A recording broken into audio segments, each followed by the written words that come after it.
Assalamualaikum warahmatullahi wabarakatuh. Waalaikumsalam warahmatullahi wabarakatuh.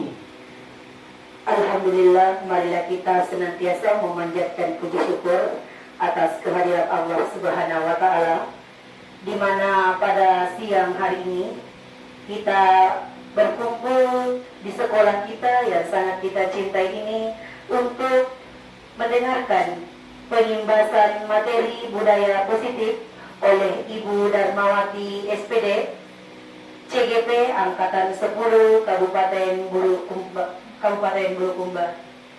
Salawat serta salam marilah kita peruntukkan kepada Nabiullah Muhammad Sallallahu Alaihi Wasallam, Nabi panutan sebagai rahmatan lil alamin bagi kita semua, penyebar cahaya Islami bagi seluruh umat Islam.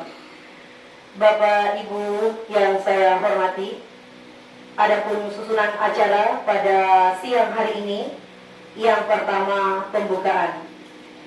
Mengawali seluruh aktivitas kita pada siang hari ini, marilah kita bersama-sama memulai dengan melafazkan basmalah. Bismillahirrahmanirrahim.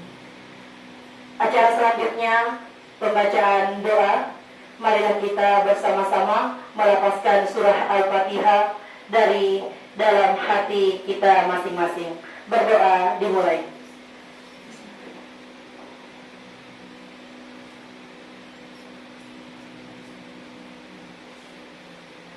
Berdoa selesai. Acara selanjutnya menyanyikan lagu kebangsaan Indonesia Raya. Hadirin dimohon berdiri.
Kepada rekan-rekan guru di SDN 79 Lajai yang akan dipaparkan oleh Ibu Darmawati SPD CGP Angkatan 10 Kabupaten Bulukumba. Kepada Ibu saya persilakan dengan hormat.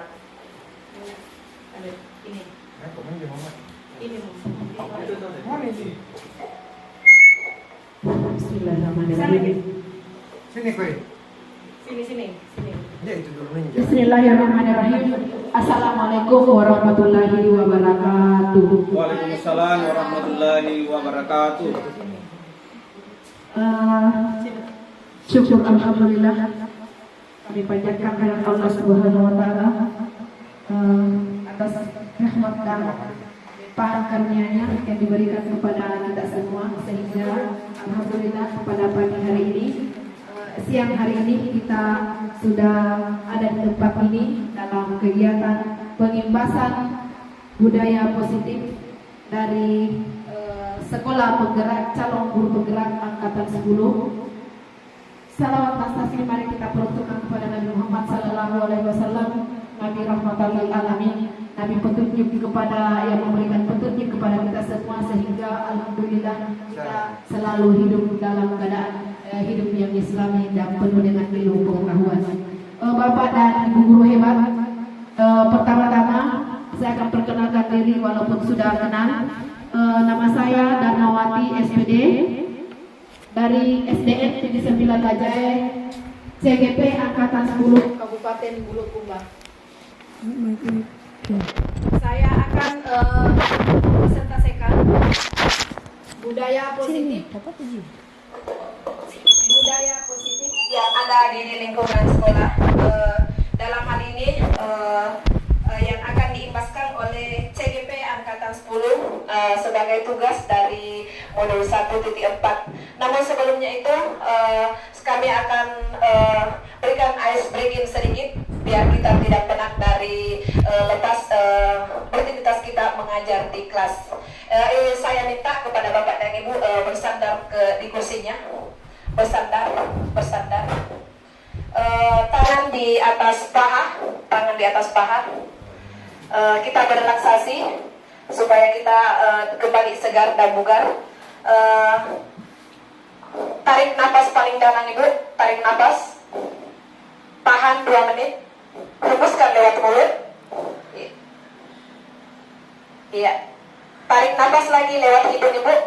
Bapak tarik nafas, tahan 2 detik, ya, lepaskan lewat mulut.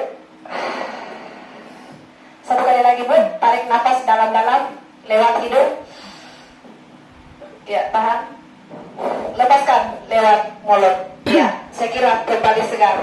Jadi itu salah satu menghilangkan rasa kepenatan. Bapak dan Ibu yang saya hormati, hari ini kami dari CGP Angkatan 10 akan memaparkan budaya positif yang ada di lingkungan sekolah. Next. Sebelumnya saya akan tanya dulu, jadi saya Darmawati SPD.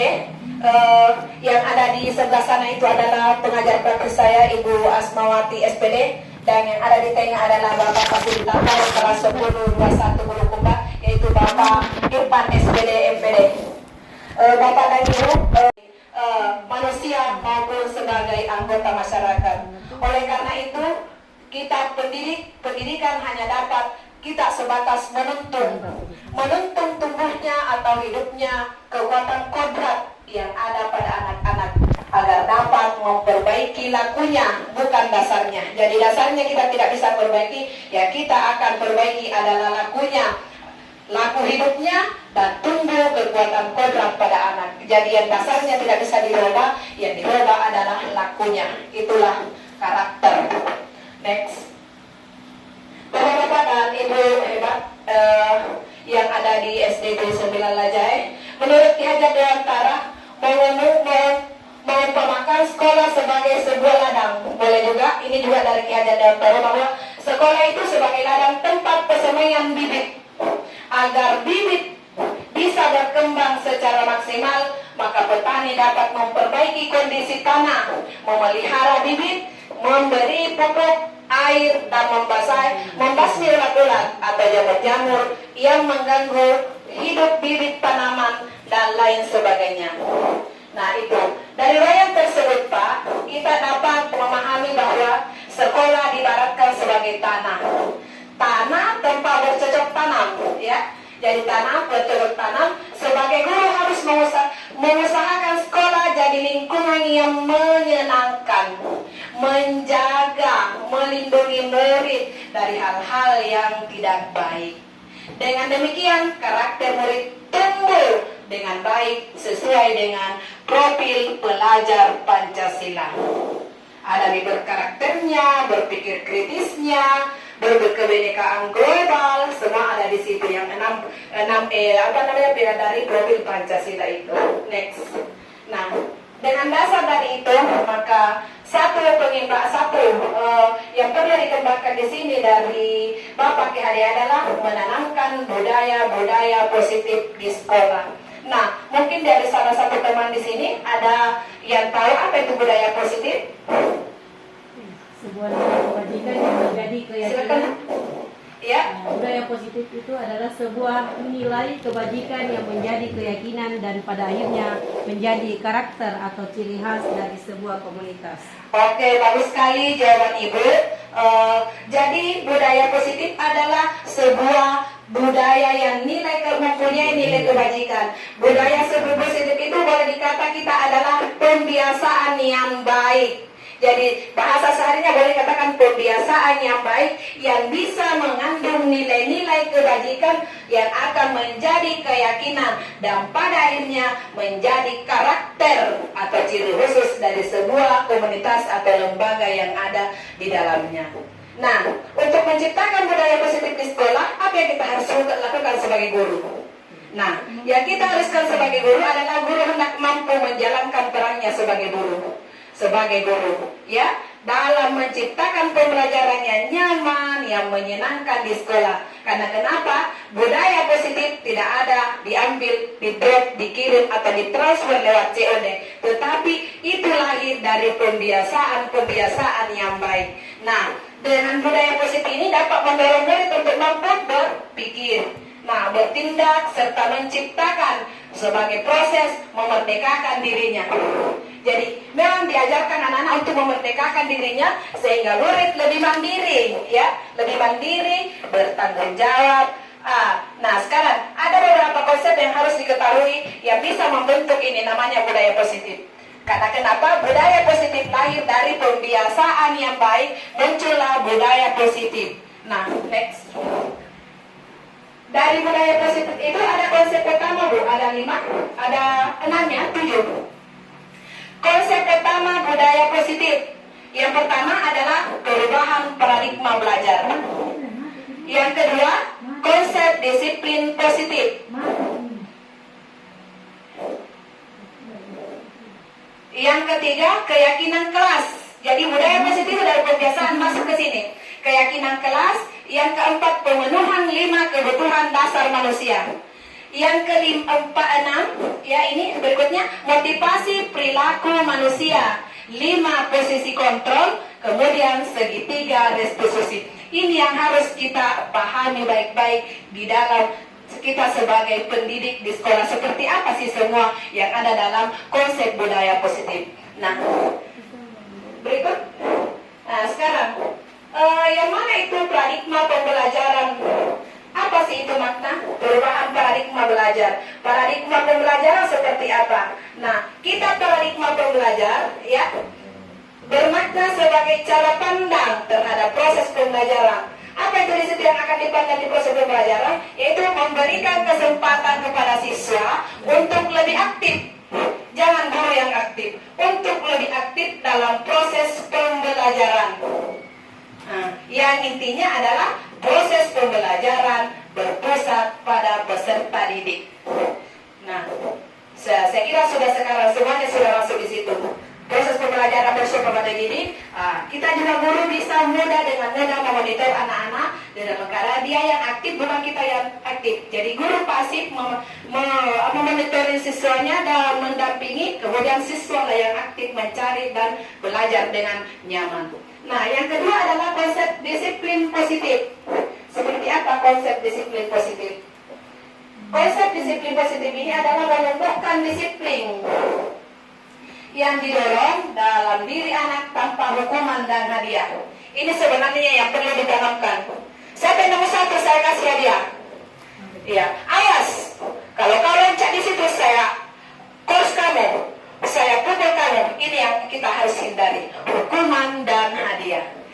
nggak usah disiplin positif dulu. Next. Nah, cara apa yang harus diterapkan untuk budaya disiplin positif? Supaya kegiatan proses belajar di kelas ini ada beberapa langkah yang harus kita pahami, Bu. Nah, baru itu sekalian ikut materi ini karena kenapa tidak sudah karena masalah ini karena dianggap diimpas semua oleh rekan-rekan yang menyebar di seluruh Indonesia. Yang pertama adalah membentuk lingkungan kelas yang mendukung terciptanya budaya disiplin positif. Ya, di mana budaya disiplin positif itu? Contohnya misalnya, Ibu sudah terapkan semua. Senyum sapa, di mana ketemu assalamualaikum. Nah, apalagi contoh disiplin positif yang ada di lingkungan sekolah kita sudah tergambar. Lihat sampah ambil, anak-anak sudah peduli. Ataukah ada sesuatu anak-anak yang sudah membutuhkan langsung kita tangani, itu sudah ada budaya-budaya positif di mana anak-anak itu dari pembiasaan akhirnya mereka menjadikan sebagai sesuatu kedisiplinan yang positif. Nah, yang kedua membuat kesepakatan kelas. Jadi itu kesepakatan kelas adalah masuk di bagian disiplin positif. Karena kenapa? Yang melakukan adalah anak-anak, maka anak-anaklah yang membuat kesepakatan. Nah, di dalam membuat kesepakatan tidak ada saya tepat waktu. Berarti awal dari tepat waktu itu bahasa disiplin positif itu tepat waktu hadir di sekolah. Tetapi anak-anak jika disuruh untuk baru artinya gagasan kesepakatan kelas itu, mungkin anak-anak menulis saya tidak terlambat ke sekolah, tidak terlambat masuk kelas, tidak sering bolos sekolah. Maka guru mengambil kesimpulan disiplin waktu, itulah kesepakatan kelas. Jadi artinya beberapa rangkaian kegiatan, karena kenapa jujur di membuat kesepakatan kelas ini ada 5 rangkaiannya sebelum masuk di nilai-nilai kebajikan. Artinya disiplin waktu itu banyak, anak-anak memasukkan semua. Tidak terlambat masuk sekolah, Bu, tidak bolos, apalagi masuk. Sekarang guru melawan, tepat di situ bahasanya adalah tidak tepat waktu atau disiplin waktu. Itulah disiplin positifnya. Jadi dirangkul semua materi bahasa anak, misalnya anak-anak 20 memasukkan semua gagasan. Nah, taat dengan peraturan tata tertib sekolah misalnya. Mungkin harus pakai sepatu, Bu, benar. Oh, harus berpakaian rapi, Bu, merah putih, benar. Nah, sebentar mentaati tata tertib sekolah. Itu masuk budaya positif. Memelihara kebersihan kelas. Mungkin anak-anak menjawab tidak membuang sampah di kelas, Ibu, tidak membuang sampah di lingkungan. Nah, guru rangkul. Nah, itulah sebenarnya sumbernya dari kesepakatan kelas. Yang ketiga, kesepakatan kelas ini akan membantu guru dalam membentuk budaya disiplin positif. Oke, sekarang saya lihat rata-rata semua kelas sudah ada. Yang berikut, memudahkan guru dalam proses kegiatan belajar mengajar dan tidak menekan siswa. Ini luar biasa, memudahkan guru dalam proses kegiatan belajar mengajar dan tidak menekan siswa. Berikut, membantu siswa dalam mengeksplor atau mengeksplorasi kemampuannya dalam berkomunikasi. Guru di sini, itulah sebabnya tadi ada kata menuntun. Jadi kita tidak langsung menyuap anak-anak, tetapi mungkin cuma mengajak anak untuk mengolah. Dialah itulah fungsinya kita menuntun, membantu mengeksplor apa kemampuan anak, apa keterampilan anak. Torehkan di situ supaya tampak. Makanya menjalin komunikasi yang baik melalui pendekatan dalam pembelajaran. Next. Ya, kita pindah di keyakinan kelas. Keyakinan kelas adalah pernyataan-pernyataan yang disepakati bersama oleh guru dan murid untuk menjadi pedoman dalam bersikap dan berperilaku di kelas. Jadi jangan langsung ditempel kesepakatan kelas tak sebelum anak-anak menyiapkan. Kalau langsung tempel, ini kesepakatan kelas saya, kelas kita. Tanya dulu, anak poin 1, anak-anak sepakat, kalau misalnya sudah ada, perlu dikenalkan. Anak-anak di poin 1 ini misalnya, disiplin waktu. Apa bagian dari disiplin disiplin waktu. Jelaskan ke anak, oh ini, jangan sampai dia tak disiplin waktu, nak kira waktu jam 12 saja dia tahu jam 12. Jadi disiplin waktu, bagian-bagiannya disiplin waktu ini. Nah, kalau terlanjur ada kesepakatan kelas yang sudah diramu, tapi kenalkan dari mana sumbernya sampai muncul disiplin waktu. Seperti itu Bapak Ibu. Artinya supaya anak bisa sepakat. Karena kalau kita yang buat anak tidak sepakat, tidak akan terjadi kesepakatan kelas. Menjaga kebersihan. Anak-anak menjaga kebersihan itu apa sih? Menjaga kebersihan, maka itu tidak membuang sampah di kelas, pungut sampah sebelum masuk kelas, peduli. Ya, ini dia yang harus sepakat karena dia yang melakukan, ini objeknya. Subjek-objek ada semua di sini, bisa berlaku sebagai subjek dan bisa dia berlaku sebagai objek. Nah, next, berikut. Yang masih ke keyakinan kelas. Keyakinan kelas berupa pernyataan yang universal, artinya sudah bersifat umum, yang dibuat dalam bentuk kalimat positif. Keyakinan kelas tidak boleh dibuat dalam jumlah banyak. Artinya kita buat kalimat yang mudah anak-anak ingat. Tidak sampai 10 kata dalam satu baris itu. Karena kenapa? Mudah anak ingat sepotong apa itu lagi keyakinan kelas. Yang kedua, apa itu lagi? Yang ketiga, jadi kalimat simpel, tapi anak ingat, oh, disiplin waktu ini bagiannya lagi-lagi Ibu, ya sudah kusepakati. Nah, itu dia.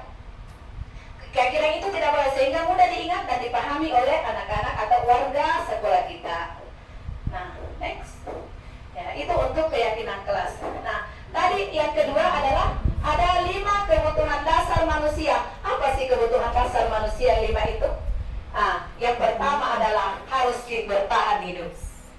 Ada bertahan hidup, ada kesenangan, ada penguasaan, ada kasih sayang dan rasa diterima, dan 1 kebebasan. Itu fondasi bertahan, itulah kebutuhan dasar manusia yang memang dibawa lahir. Sekarang kita akan kaji satu-satu. Next.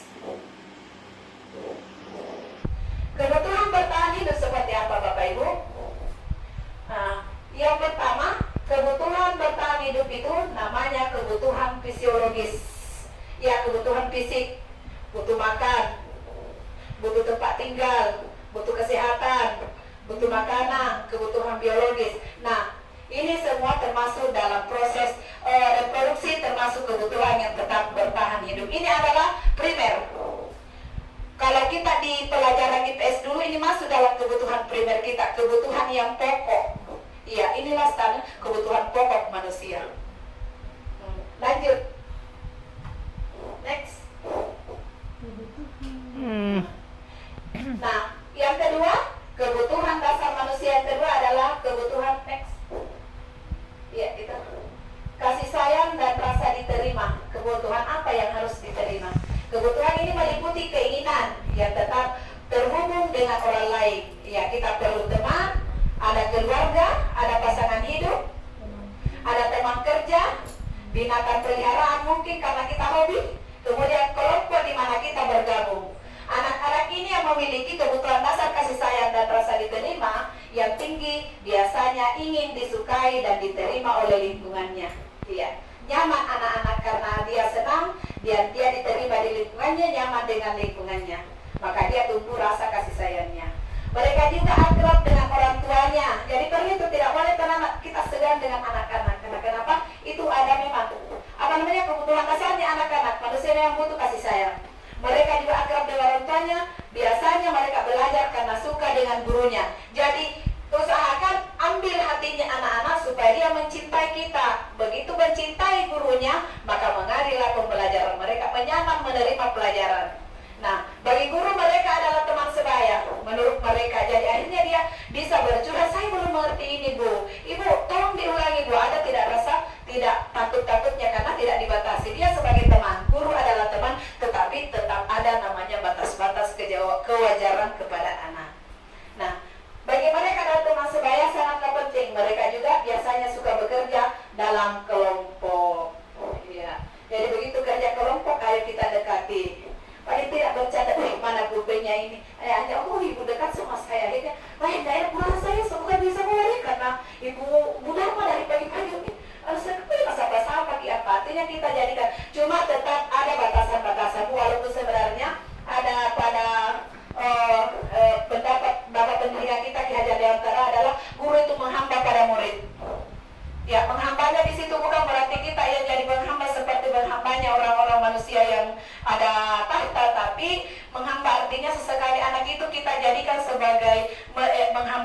artinya kemauan anak seperti apa sepanjang itu adalah hal-hal yang positif dan untuk meningkatkan bagaimana prestasi dan karakter anak-anak di sekolah. Next. Yang ketiga,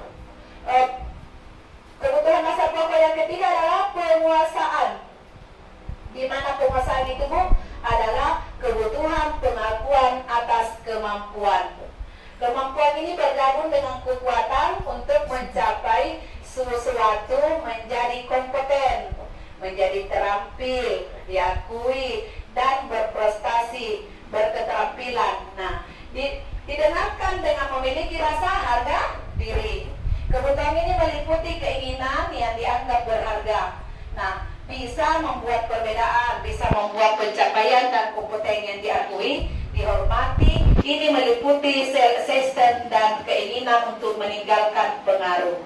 Nah, anak-anak memiliki kebutuhan dasar akan penguasaan yang tinggi yang biasanya selalu ingin menjadi pemimpin. Jadi anak-anak itu memang ibu, ada merasa dia pemimpin, kalau dia pergi melapor, itu memang ada kodratnya anak, ada kodrat kita memang selalu ingin menjadi pemimpin. Mereka juga suka mengamati sebelum mencoba hal baru, ya mencoba hal baru ini dan merasa kecewa bila melakukan kesalahan. Mereka itu juga biasanya rapi dan sistematik dan selalu ingin mencapai yang terbaik. Jadi memang cirinya anak itu selalu dalam keadaan ada memang adalah kebutuhan dasarnya, kebutuhan pokok yang mereka tampilkan. Next. Nah, yang keempat, kebebasan. Nah, seperti apa kebebasan? Jadi manusia itu memang ada kodrat alamnya, itu kebebasan, kebutuhan pokok manusia. Bukan kebutuhan akan pilihan, bebas memilih. Kebutuhan untuk bebas, kebutuhan akan kemandirian, bisa berotonomi, memiliki pilihan dan mampu mengendalikan arah hidupnya seseorang. Anak-anak dengan kebutuhan kebebasan ini, kebebasan yang tinggi, menginginkan pilihan mereka perlu banyak bergerak. Jadi tidak usah lagi bilang lipat tangan, dengarkan, lepaskan pulpen, dengarkan penjelasan ibu memang. Karena kenapa? Memang sudah ada kebebasannya anak. Suka mencoba-coba, tidak terlalu terpengaruh orang lain dan senang mencoba hal baru dan yang menarik. Jadi memang anak itu memang begitu. Karena kenapa? Dia memang punya hak-hak yang pokok itu yang memang selalu ingin mencoba hal-hal yang baru.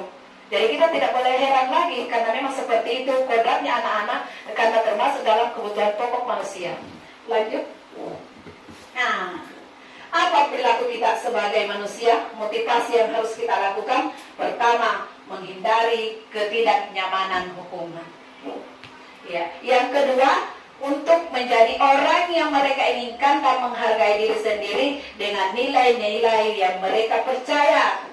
Yang ketiga, untuk mendapatkan imbalan atau penghargaan dari orang lain. Jadi memang ada motivasi kita berperilaku bagi manusia. Ada 3. Kita menghindari ketidaknyamanan, kita suka dihargai, ada penghargaan atau imbalan. Paling tidak terima kasih banyak Bu, luar biasa. Itu kan sudah penghargaan namanya.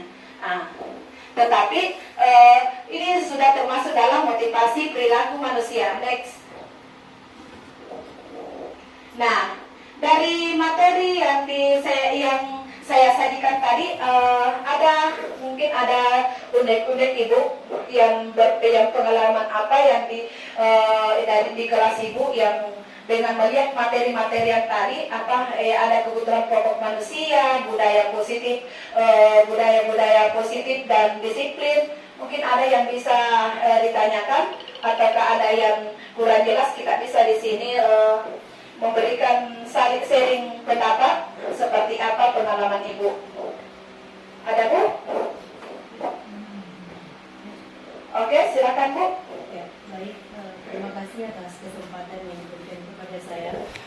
Di sini saya akan menyampaikan unek-unek ya Bu, yang mungkin yang terjadi dalam kehidupan sehari-hari, khususnya di lingkungan kelas, tentang konsep disiplin positif, di mana tadi ada poinnya memudahkan guru dalam kegiatan belajar dan tidak menekan siswa. Di sini sebagaimana telah dilaksanakan tentang kesepakatan kelas, yaitu dilarang ribut pada saat pelajaran berlangsung dan sudah disepakati oleh seluruh peserta didik, khususnya di kelas kami. Nah, pada saat ibu guru mengajar, masih ada yang ribut, ada satu orang yang ribut dan mengganggu temannya. Terus apakah itu salah satu penekanan kalau misalnya Akbar jangan diganggu temannya? Bagaimana pendapat ibu sebagai calon guru penggerak memposisikan atau hal-hal apa yang harus saya laksanakan atau yang saya kerjakan pada saat 1-2 orang siswa yang mengganggu temannya pada saat guru menjelaskan? Wah, luar biasa, terutama untuk guru kelas 5. Iya. Jadi ini dilema kelas, sudah ada kesepakatan kelas, sudah disepakati bersama, tetapi dilarang ribut saat belajar di kelas.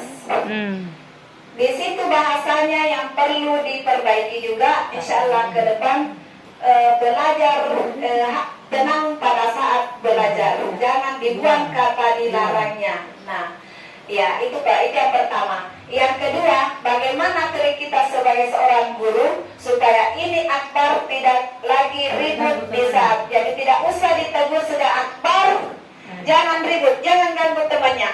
Pasti ibu punya bahasa yang lain, tetapi menyentuh ke sana. Paling tidak Akbar sudah selesai nak? Nah, Akbar sudah selesai nak, mana pekerjaannya, coba ayo ke depan, coba mangga ibu. Jadi secara tidak langsung, karena kenapa? Terkadang anak yang berdiri keliling itu dia butuh perhatian khusus dari ibu. Ayo nak, sudah selesai, sudah nomor berapa? Ayo kesini saya lihat. Pasti dia begini. Nah, kenapa memang dia anak itu memang aktif bergerak dan selalu ingin dipedulikan. Nah, jadi dengan intinya berhenti menjadi penghukum. Karena kenapa? Budaya positif akan diikuti dengan 3-5 posisi kontrol. Jadi banyak trik. Ibu saya sudah dengar, jadi luar biasa, semuanya sudah rata-rata begitu. Di saat mereka anak-anak ada libur, alihkan dengan ice breaking atau apa dan lain sebagainya. Nah, asal jangan dengan, jangan ribut kamu. Kenapa ada situ? Artinya ada di situ penyudutan ke anak. Nah, itu yang dihindari sebenarnya. Tetapi kalau kita di masa kita dulu, itu yang bagus kalau kita ditegur begitu. Tetapi sekarang tidak. Nah, jadi ada istilahnya kita akan masuk di posisi menghukum sebentar. Seperti apa penghukum, seperti apa ini. Nah, pada kali itu Bu ya. Oke, terima kasih banyak, luar biasa sudah menanggapi dari materi ini. Luar biasa berarti Ibu menyimak dari tadi pembicaraan saya. Next kita lanjut. Nah, dengan selesainya budaya positif, maka kita akan masuk di 5 posisi kontrol. Apa itu 5 posisi kontrol? Nah, yang pertama penghukum, yang kedua membuat merasa bersalah, 3 teman, 4 pemantau, 5 manajerial. Nah, kita buka satu-satu seperti apa bahasanya. Apa itu? Kenapa kita dikatakan penghukum guru sebagai penghukum? Kita lihat, seorang penghukum menggunakan hukuman fisik atau verbal untuk mengendalikan perilaku guru dengan sikap seperti ini, cenderung percaya bahwa satu-satunya cara untuk memastikan keberhasilan pembelajaran adalah dengan cara mereka sendiri. Penghukum seringkali menggunakan ucapan seperti ini. Patuhi aturan saya. Awas. Ya, jadi kata awas itu sudah menghukum anak-anak. Awas. Nah, kemudian kamu selalu saja salah. Jadi ini sebenarnya semua, mari kita bersama-sama sedikit introspeksi, kita budayakan dengan mengurangi hal-hal kata-kata seperti ini kepada anak. Karena kenapa? Dengan seperti ini kata-kata, banyak anak-anak yang termomorit, apalagi kalau kelas 1 dan 3 Ibu, Bapak, itu menurut psikiater, ada uras saraf yang di kelas 1 itu, suara saja harus dilembutin. Sama dengan anak-anak yang di rumah. Jangan selalu besar suara di anak, tapi kita juga terbiasa kadang-kadang kita membesar suara. Nah, ini akan putus sarafnya yang akan berfungsi nanti di saat mereka sudah mulai menginjak masa remaja dan dewasa, di saat anak-anak sudah masuk SMA dan bangku kuliah. Ingatannya sudah tidak terlalu kuat karena kenapa putus duluan.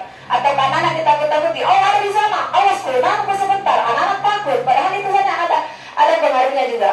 Nah, itu yang pertama. Yang kedua, ini memang kita dianukan antar kita untuk jangan menjadi guru sebagai penghukum. Ya, itu yang pertama. Next, yang kedua. Seperti apa yang namanya pembuat merasa bersalah. Wih, kecewa aku sama kamu. Itu termasuk dalam contoh. Kita lihat seperti apa posisi pembuat merasa bersalah. Pada posisi ini guru menggunakan kata-kata lembut untuk membuat orang lain merasa bersalah dan rendah hati. Mereka mungkin mengatakan seperti ini, ibu sangat kecewa dengan kamu, atau berapa kali harus saya ingatkan kamu. Ya, itu atau merendahkan diri tetapi termasuk dalam keadaan kontrol, posisi kontrol. Pendekatannya dapat menyebabkan siswa merasa tidak berharga. Padahal kita enak dirasakan, kecewa aku, tapi mereka dia tidak berharga. Nah, dan mengecewakan orang-orang yang mereka sayangi. Wih, padahal kamu andalkan, kamu tidak bisa dapat nomor. Nah, itu yang dihendaki. Bagus, nah kamu sudah hebat. Insya Allah ke depan lebih bagus lagi, tingkatnya supaya lebih baik.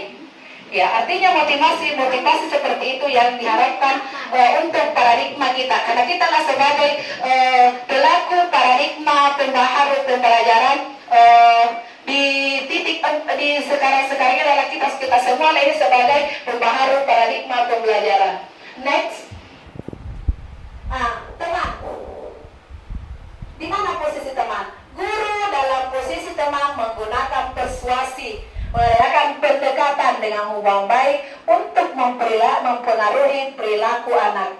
Mereka bisa menggunakan humor dan hubungan yang baik dengan siswa untuk mencapai tujuan mereka.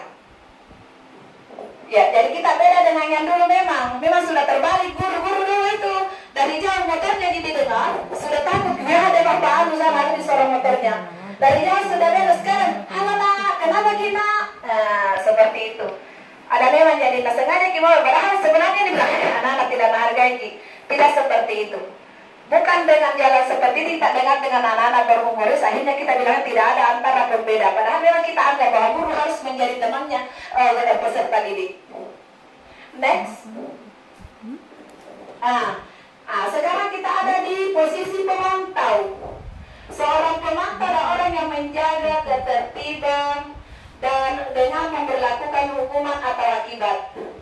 Guru dengan posisi ini cenderung melihat perilaku siswa dengan menggunakan bukti-bukti tersebut untuk membuat keputusan tentang tindakan apa yang perlu diambil. Ya, jadi kita sebagai guru bisa menjadi pemantau di dalam seluruh kegiatan anak-anak. Lanjut. Next. Ya, di mana kita posisi manajer? Guru yang memposisikan diri sebagai cenderung bersikap kolaboratif dengan siswa untuk menemukan solusi atau masalah perilaku. Sebagai manajer, guru akan membimbing siswa untuk mengatur dirinya. Jadi kita di sini berfungsi memang dengan manajer. Manajer untuk mengatur diri dan bertanggung jawab atas tindakan sendiri. Pendekatan menurut mendorong siswa untuk menjadi mandiri dan bertanggung jawab. Next. Nah, dari 5 posisi kontrol, biasanya yang paling banyak pada Bapak Ibu guru yang terjadi umum di Indonesia di nomor berapa Ibu? Di penghukumkah? Merasa bersalahkah?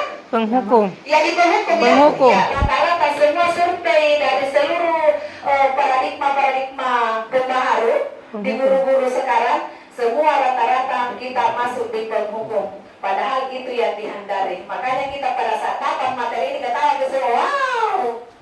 Ya, seperti itu. Artinya anak terlambat jangan jadikan. Yang terlambat sebentar dihukum. Dihukumnya kamu sendiri ambil ke semua sampah. Boleh dia juga kerja sampah, tapi yang tidak hadir, yang ada yang terlambat tetap karena kenapa? Kalau itu saja katanya kita harus bisa menjadi penghukum. Atau Anda ada seseorang anak yang melanggar tata tertib sekolah. Misalnya tidak memakai sepatu apa yang saya bahas dulu, tidak memakai sepatu dengan sesuai tata tertib, dihukum, dikasih berdiri sampai siang hari.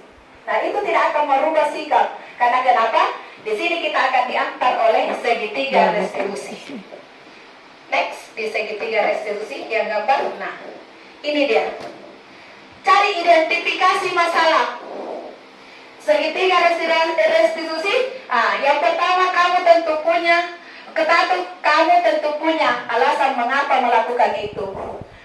Adakah cara yang lebih efektif untuk mendapatkan apa yang kamu butuhkan? Keyakinan kelas apa yang telah kita sepakati? Kamu ingin menjadi orang yang seperti apa? Kita lihat, validasi tindakan yang salah.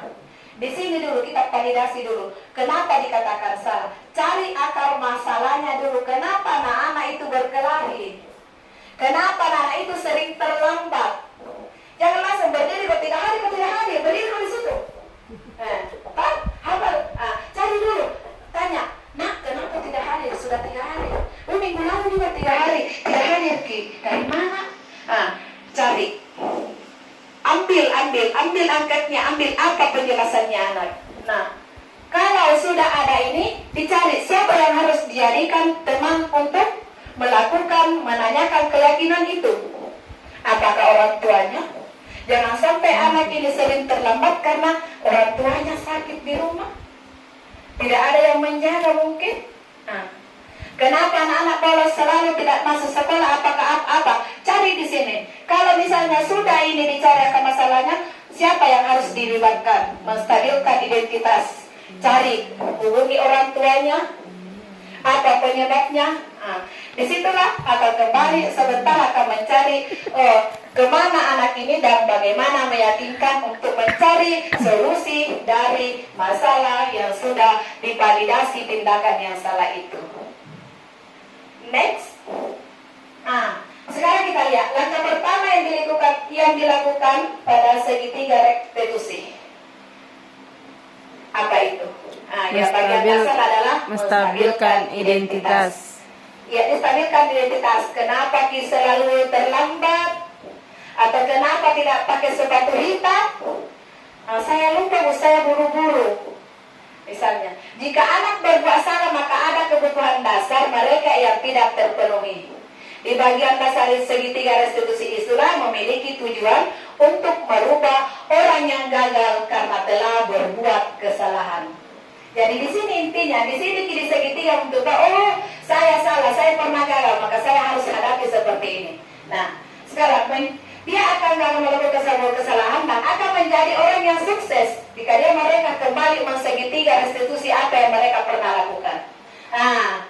Kita harus mampu meyakinkan mereka mengatakan kalimat seperti ini. Tidak ada manusia yang sempurna. Saya juga pernah melakukan kesalahan. Jadi itu motivasi yang dilakukan kepada anak. Saya juga pernah salah. Ketika seorang dalam kondisi emosional, maka otak tidak akan mampu berpikir rasional. Saat inilah kita menstabilkan dulu identitasnya anak-anak. Kenapa berkelahi?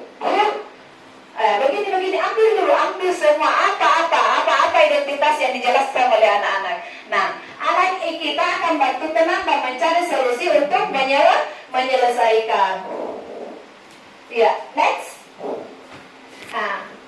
Menstabilkan identitas. Ayo kita lihat seperti apa contoh dari menstabilkan identitas. Berbuat salah itu tidak apa-apa. Nah, itu juga kalimat-kalimat yang bisa. Yang kedua, tidak ada manusia yang sempurna. Bisa juga dengan saya juga pernah melakukan kesalahan seperti itu. Nah, berikut kita bisa menyelesaikan ini. Nah, misalnya ya, Bapak Ibu tidak tertarik mencari siapa yang salah, tapi Bapak Ibu ingin mencari solusi dan permasalahan dari ini.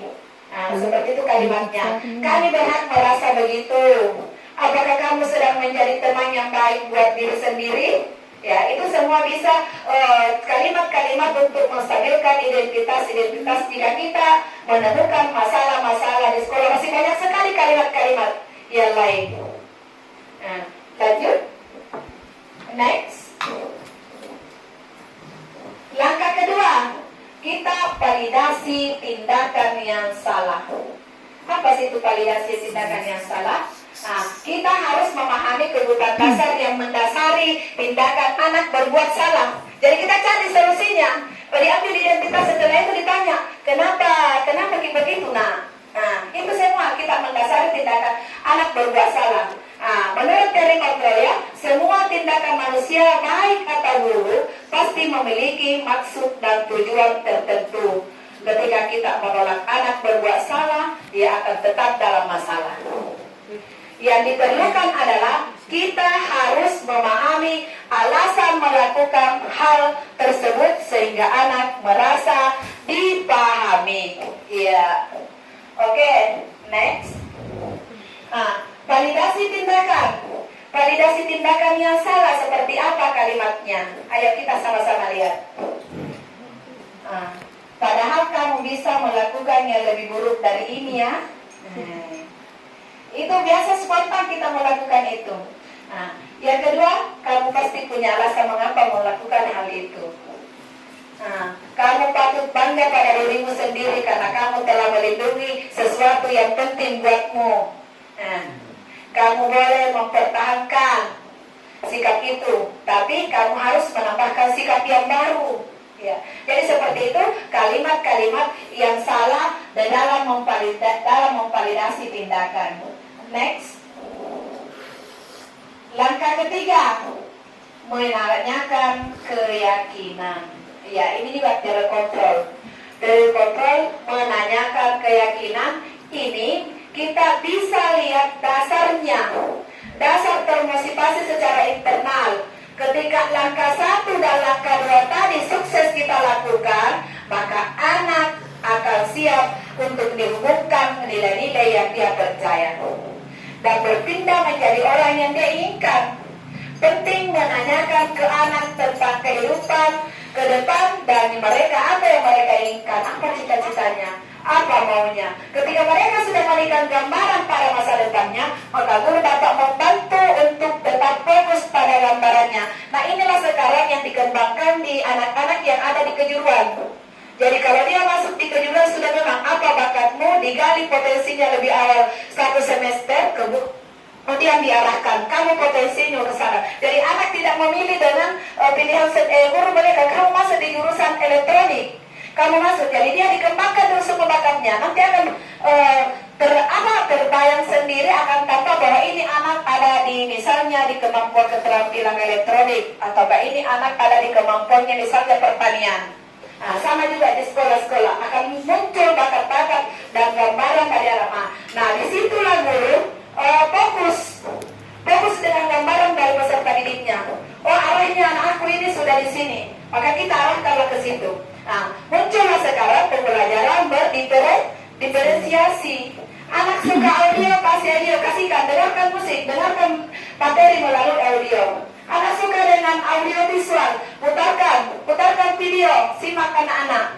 Nah, disitulah sebenarnya kinestetik. Dia lepaskan gambar-gambar di depannya, mereka sendiri memilih seperti ini alur-alurnya pembelajaran saya. Itulah intinya pembelajaran diferensiasi. Arahnya juga sama ini gambarannya. Sama dengan gambaran di restitusi. Fokus melalui segitiga restitusi kita dapat mewujudkan mereka menjadi murid yang merdeka. Ya, merdeka bebas, tetap kontrol dan beretika. Mereka mampu menyelesaikan masalahnya dengan memotivasi internal dan bertanggung jawab terhadap pilihannya. Next. Sekarang seperti apa menanyakan keyakinan? Contoh kalimatnya seperti ini. Apa kita percaya sebagai kelas atau keluarga? Apa nilai-nilai umum yang kita telah sepakati? Apa bayangan kita tentang kelas yang ideal? Kelas yang ideal itu seperti apa? Itu sudah keyakinan. Mungkin kalau kelas yang ideal, seperti apa yang ideal? Anak yang kelas yang nyaman, kelas yang anak-anaknya yang tidak ribut, kelas yang dan lain-lain sebagainya, banyak ideal. Sama kalau misalnya body dengan ideal, semuanya serba sederhana, serba ramping, dan sebagainya. Ideal dalam keadaan standar.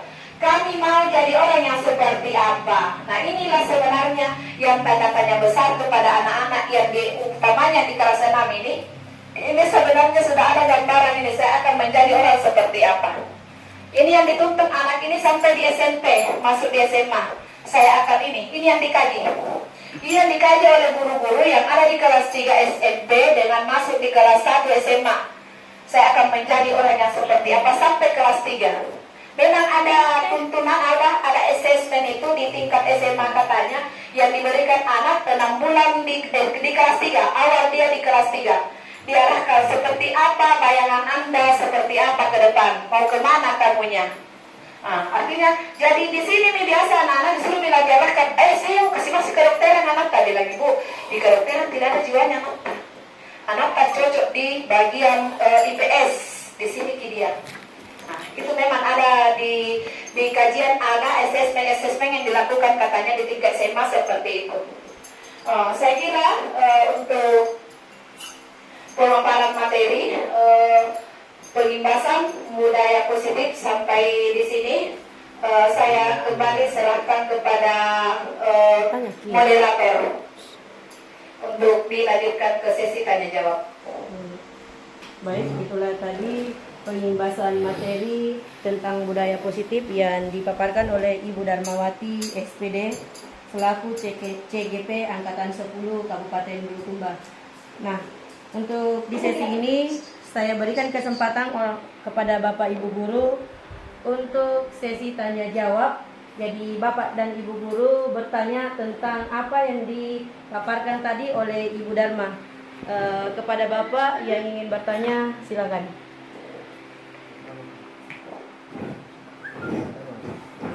Apa ya tentang apa? Iya. Silakan Pak Bu. Silakan. Sedikit. Ya, silakan Bu. Ya. Di sini saya akan bertanya tentang peserta didik dan pendidik sebagai manajer dan guru, di mana guru sebagai manajer dan siswa pendidik adalah siswa ya. Iya. Di mana tadi dijelaskan bahwa dilarang atau tentang hukuman fisik, di mana seorang manajer dan siswa itu ibarat bola yang dipantulkan ke dinding. Apabila bola itu dipantulkan dengan keras, maka imbasnya juga keras kepada kita. Apabila bola itu dipantulkan secara lembut, maka imbasnya lembut ke kita. Mungkin seperti itu yang Ibu maksud.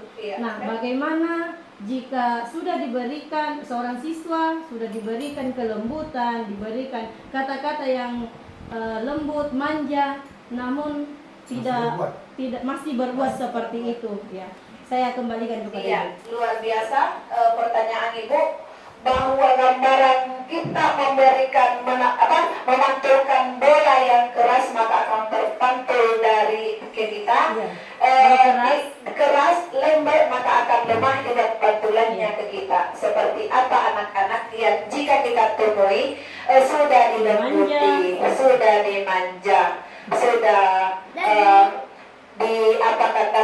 sudah segala cara guru sudah lakukan. Nah, itulah tadi Bu saya katakan kembali ke restitusi segitiga.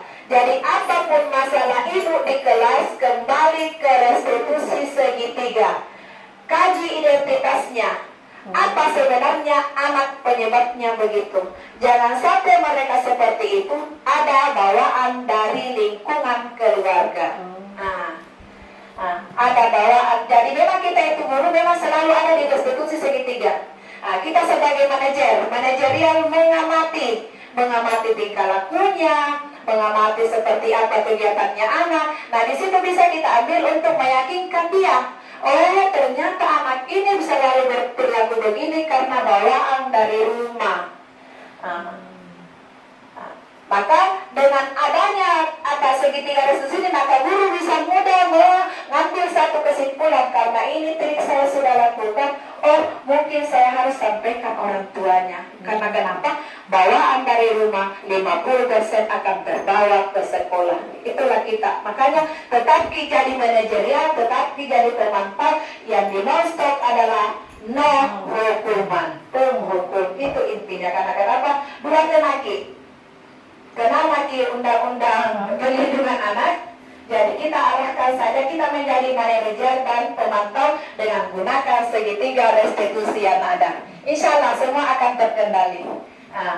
Sebentar Bu, insya Allah kalau mudah-mudahan semua bisa masuk guru penggerak. Dengan selesai di sini kita akan masuk di nilai-nilai kehidupan dengan dilema etika. Disitulah akan muncul ternyata seperti ini dalam penanganan kasus dan bagaimana kalau berbenturan dengan nilai-nilai kebajikan dengan kebiasaan anak yang mana kita harus dahulukan.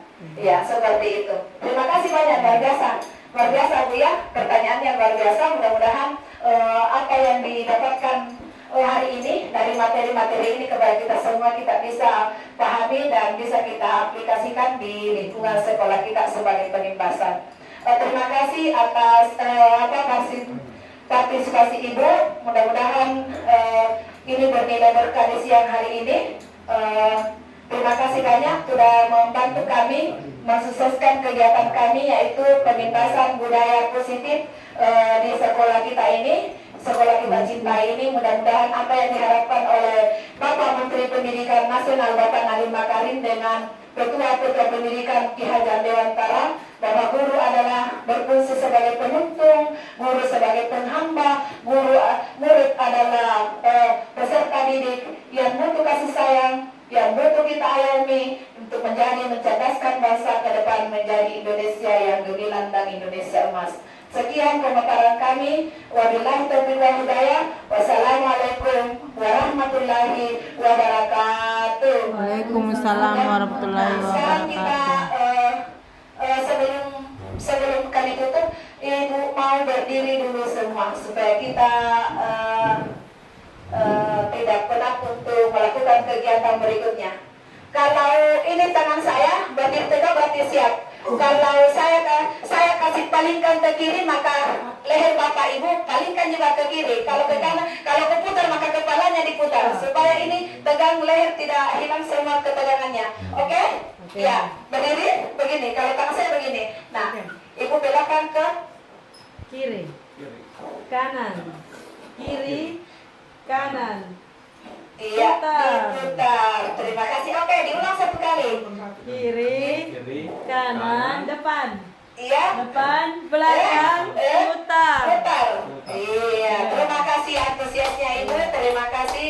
Wabillahi taufiq wal hidayah. Assalamualaikum warahmatullahi wabarakatuh.